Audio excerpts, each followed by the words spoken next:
our Trident missiles are MIRVed, multiple independent re-entry vehicles. So you have, within the warhead isn't one bomb, there's a nose cone. And as that comes back into the atmosphere, that separates, and inside it, they're basically kind of truncated cones. They're actually, they're very elegant. They're these truncated re-entry vehicles with a limited amount of guidance, and there's about, our Trident missiles carry, I think, 10 or 12 of them at the moment. So as they come in, these separate out, and these can be independently hit different targets within a given area. Here's some good photos online of Pacific MIRV testing, and there's a photograph and you see these lines of fire coming down and hitting different places, and that's the different warheads from one nuclear missile coming in and hitting different parts of the Pacific. So our Tridents carry up to the 16 missiles with about 12 warheads each. So that's what, 180, my mental calculations are terrible, but nearly 200 actual nuclear weapons are on board. Okay. Wow. But they don't admit to how many missiles they carry. It's probably about 8 they actually go to sea with.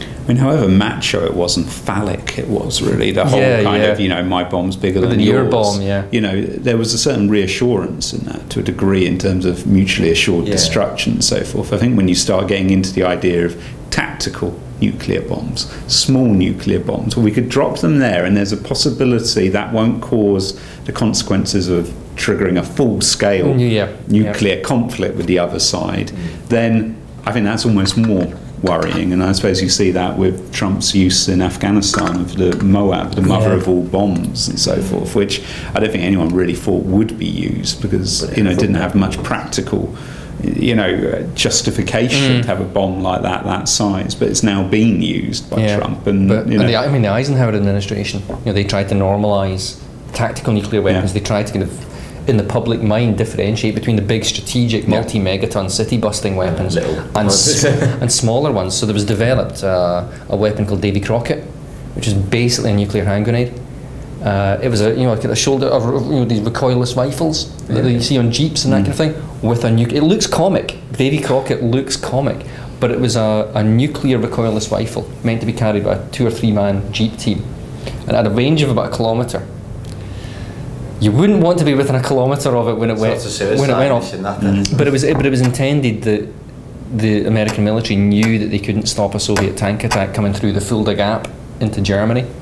So how can we stop this? We'll nuke the tank. We'll just nuke the tanks. That's a way of stopping it. And Britain's alternative was a thing called Blue Peacock, which was a nuclear landmine. They had them based around different parts of Germany, and they just set them off to destroy Soviet tank columns. But these are small yield. I mean, Davy Crockett was down to about, it was sub-kiloton.